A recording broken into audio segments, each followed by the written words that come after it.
তাহলে এবারও কি পিস্তলের ভয় দেখিয়ে মন্টু সাহেব মণি ও মন্ডার কাছ থেকে পালিয়ে যেতে পারবে? বিস্তারিত জানতে সম্পূর্ণ ভিডিওটি দেখতে থাকুন। আসসালামু আলাইকুম প্রিয় দর্শক, সবার কি অবস্থা? হাজির হয়ে গেলাম দীপ্ত টিভি নিবেদিত মাসাবির জন্য নাটকের 1095তম পর্বে কী সব ঘটতে চলছে তার অগ্রিম খবর নিয়ে। এই পর্বটিকেও মিস করবেন না, কারণ এই পর্বে আপনারা আবারও মণিকে ফিরে পাবেন, অর্থাৎ অবশেষে মৃতমণি আবারও জীবিত হয়ে উঠবে। আর গত পর্বে আপনারা দেখতেই পেরেছেন এগুলো সব কিছুই ছিল মণির অভিনয়।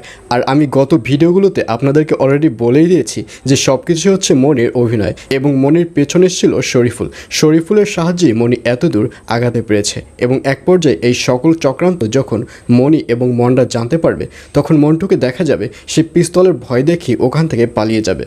এবং শরীফুল যে পিস্তলটি তাক করবে, তখন মন্টু বলবে আসলে ওটা হচ্ছে খেলনা পিস্তল, আমি প্রথমে খেলনা পিস্তলটি বের করেছিলাম, আর তোর হাতে যে পিস্তলটি রয়েছে ওটা খেলনা, কিন্তু আমার হাতে যেটি রয়েছে সেটি হচ্ছে অরিজিনাল পিস্তল।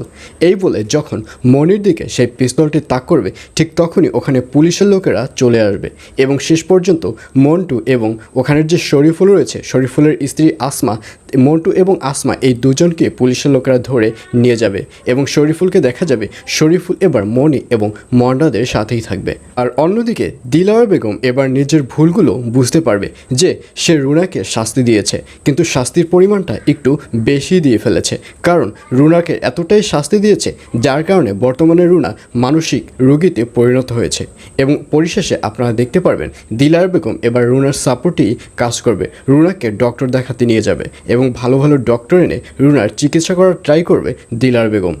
আর অন্যদিকে অফিসে বুসরাকে দেখা যাবে তাকে আর আগের মতো কেউই সম্মান করবে না, কারণ বুসরা এক পর্যায়ে সাফাত সাহেবের কাছে একটি অর্ডার পাঠাবে, কিন্তু সাফাত সাহেব বুসরার কোনো অর্ডারই কেয়ার করবে না।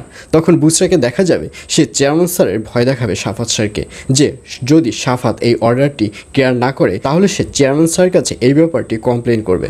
কিন্তু এই কথা শুনে সাফাতকে হাসতে দেখা যাবে, সে বলবে আপনি যতই কমপ্লেন করেন না কেন, আপনি চেয়ারম্যান স্যারের সামনে একটা রং পজিশনে দাঁড়িয়ে গেছেন, এখন চেয়ারম্যান স্যার পর্যন্ত আপনাকে আর কেয়ার করে না। চেয়ারম্যান স্যারের টার্গেট হচ্ছে আপনাকে কিভাবে এই অফিস থেকে বের করবে। আর এইসব কথা শুনে বুসরাকে দেখা যাবে সে প্রচণ্ড পরিমাণে অপমানিত হবে। আর এছাড়াও থাকবে আর আশ্চর্য সকল ঘটনা। সুতরাং সবাইকে মাসাবির জন্য নাটকের আগামী পর্ব দেখার আমন্ত্রণ রইল।